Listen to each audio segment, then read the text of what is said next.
Hey guys, welcome back to another quick vlog. I saw a good video by Steven of Philippines through the eyes of an expat, and I also wanted to share my perspective and also kind of reply to some of the things that he was mentioning in the video with the problems of one of his friends.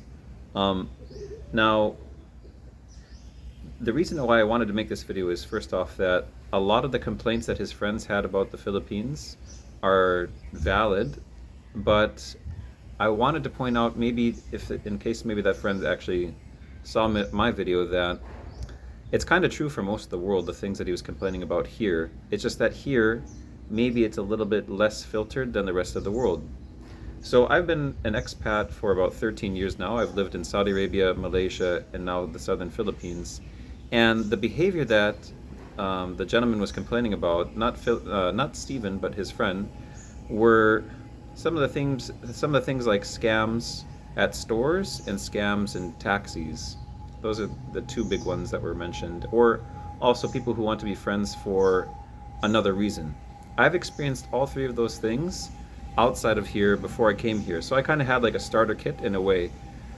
Immediately upon arriving in Saudi Arabia, that happened to us, to my colleagues and I, when we were trying to find a good taxi in Al Khobar, the eastern province. And a lot of the taxi drivers there are actually, they are not from Saudi Arabia, but they are part of the expat community that's living there. Some people call them migrants, working migrants. They refer to themselves from around the world, and this is a hot topic in and of itself, but people from Pakistan, Philippines, and other places call themselves expats, so that's what I call them as well. And most of the taxi drivers were not from Saudi Arabia. They were part of the community, which is about half the population of expats. And they are big time scammers. And it's just kind of so, every single taxi ride I had over a period of 12 years, of which there weren't that many taxi rides because I was able to get my license. But every taxi ride that I had was a constant struggle and a kind of almost borderline fight because the guys were trying to scam me so quite often. And like, that happened right from the very beginning all the way up until the end. So it's important, I guess, the takeaway from that is you can let that frustrate you, or you can find out what the prices are from your friends from point A to point B, from X to Y, right? So like that way you don't feel like you're getting scammed when you already know what the price should be. And I took those precautions later on after I had lived in Saudi Arabia for a while. I should kind of know the expected cost to go from, A to B. Like I should know how much it costs. That way I know how to negotiate, and I don't mind negotiating because there are always more taxi drivers ready to pick you up.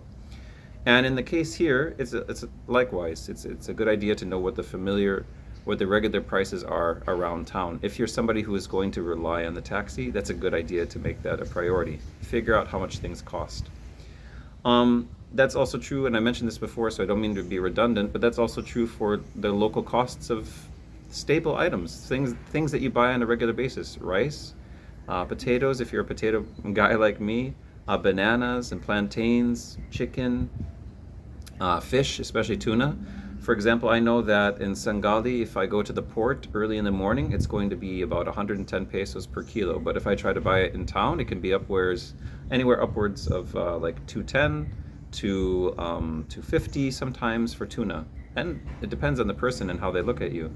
So for me, having that edge, having that advantage, to know like how much things actually cost really helps me feel comfortable and less stressed out. I don't feel stressed out because I know the prices, I know what's expected.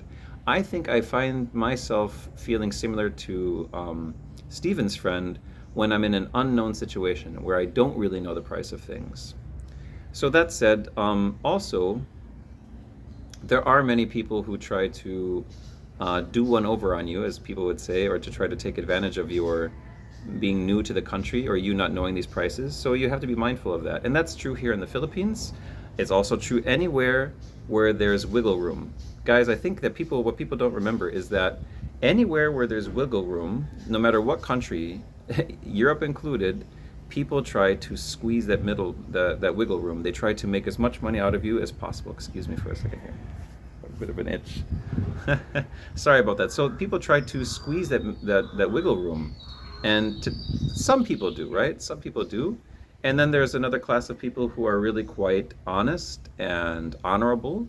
And those are the people that you want to stick around with and what do you call, become regular with, right? In the US, we become a customer for life. We try, as businessmen, if you've ever been involved in sales, you try to create customers for life. And I don't mind being a customer for life for other people here. Like if I get treated really well, I'm absolutely going to return to that person. And right now, like for example, we're in a good situation. Every little item that we have a special place to take care of it. So for example, down the road there is a chicken butcher, and we know that her price is about average. The chickens there are of good quality, and we don't feel like they've been frozen. And she does the cutting. She actually will cut the chicken for you, and however you like to have it cut, for your cooking. And she does the chopping right in front of you. So that way you know that it's clean and that you're not losing any parts or anything like that. Because again, there are scams like that. So she's a very intelligent woman. She has us coming back day in and day out for her chicken. When it comes to bananas and plantains and some kind of seafood, there's one of our almost neighbors just across the street from where we stay. A gentleman is actually selling those items, and I will make it a priority to buy bananas from him because that man is so honest when it comes to the prices. He actually writes the prices with like a pencil onto the skin of the banana, so the price is already there, and his prices are fair, and he lets you know if there's any kind of change. The guy is not a scam artist, and he's complete. That little bit of kindness goes such a long way for people like me. And basically, because he's been so kind, I feel like I will gladly come and frequent your store. And here in the Philippines, they call that being suki, which sounds like a bad word in Ukrainian and Russian. But if you're suki with somebody, or if you're the business person, that person is suki with you, meaning like they're your regular customer. So if you use that word, they'll know like I'm suki. I'm his suki, meaning like I'm his regular person. I'll keep coming back to that guy.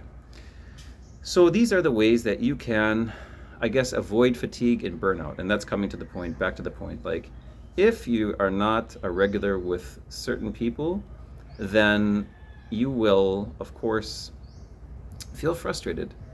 And I mentioned it in a previous video as well, that it's not only for us foreigners, it's actually for anyone that these certain types of business people feel like they can take advantage of, they will try to do it. So if they see somebody arriving in a Hilux or in a Fortuner or in like a BYD now, or like any of these new EVs or something like this, the prices are going to try to go up. They're going to try to go up, and you should know what the price is first off, right? You should know what the expected price is. And that's just through taking the time and also asking around. If you don't have a friend that can tell you, you can go from place to place to place and try to find out, but it really does help to have somebody, for example, like your significant other or a really good friend that you trust, to find out these prices, and then you know what you're dealing with. So establish good relationships, understand that this problem exists worldwide. Guys, the only thing that actually prevents this stuff from happening at wide scale in the United States is that our strong system. We have a strong system there that prevents this kind of scamming from happening. And we still have scams. We have a ton of scams in the United States. Like, that goes without saying. Like, if there's wiggle room, people will exploit it and they will try to make a buck off of you. So you have to be careful. And don't think just because like you're in a nice place with a lot of friendly people here that those people don't exist. It can be deceiving, and I think that maybe some people, they let their guard down. Like in the West, also, by the way, guys, like when I walk with purpose in the United States, because you have to have your guard up, especially in big cities, that is. If you don't have your guard up, if you don't walk with purpose, you can get jumped. You can get attacked. You are the target. And I remember I heard one Muslim scholar, Sheikh Abu Toba, he mentioned that he had been abroad for so long that a lot of his street smarts, he was from New York originally, if I'm not mistaken, from New York, and his street smarts, they kind of slipped because he'd been in the Muslim world for such a long time. I think he had been in Senegal and Mauritania, and like people there, guys, are just really friendly, quite friendly. And if somebody's an oddball, you just give them your salams, which means peace be upon you, say salam alaikum, and that kind of, gets rid of the problem for most of the situations, even for people that are a little bit odd. So like he had been dealing with a normal, peaceful environment for a very long time, and he came back to New York for some reason, for some errand to run, I think for his family. And like, he just basically mentioned he was just sitting on the subway, relaxed, with all of his bags in front of him, completely chilled out. And he realized, my God, I've made myself a potential victim. Like, I'm now a target. Because he looked up and he saw all these people with who looked like criminals looking at him and eyeing his bags and eyeing him down, looking him up and down. And he's like, my God, I put myself in a bad situation. So that's New York. I mean, I guess the point of my video is that these situations exist everywhere. You have to be, that's just the nature of the world. You have to be aware of it, and you have to stay positive, because this is just how it is. It's the nature of the world. It's unfortunate that many people are like that, but at the same time, there are a lot of people who aren't like that. My neighbor is not like that, and that makes me, it brings joy to my heart when I have somebody good to deal with. The people down the road aren't like that. My child's teachers aren't like that.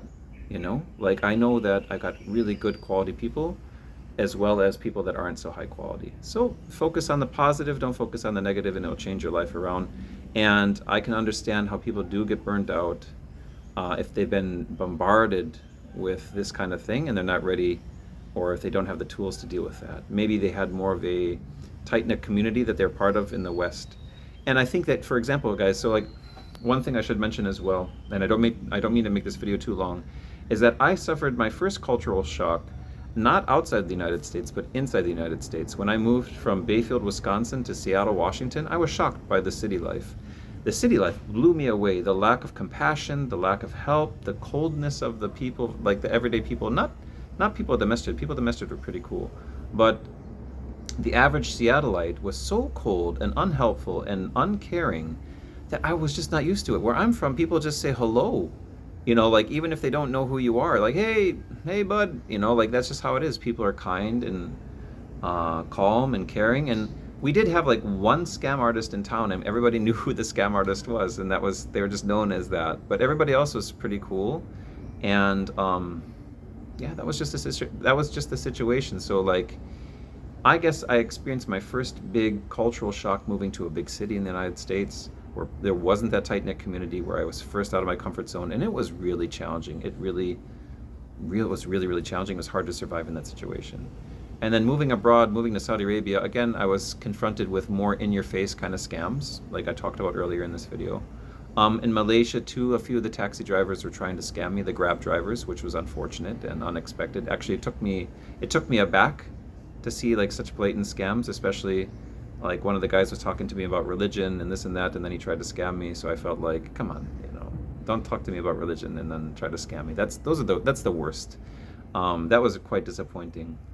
So that happens, and we went back to Saudi Arabia, my family and I. We worked there again for quite a few years, and now we've settled here in the Philippines, and I see the same thing. So it's like, I guess, old news. Like, for me, it's just the same old, same old. You see these types of people, and you have to just deal with it. And you know, when I'm at the point in my life right now, I'm 40, right? And like, when I see people who try to scam me, it just makes me smile.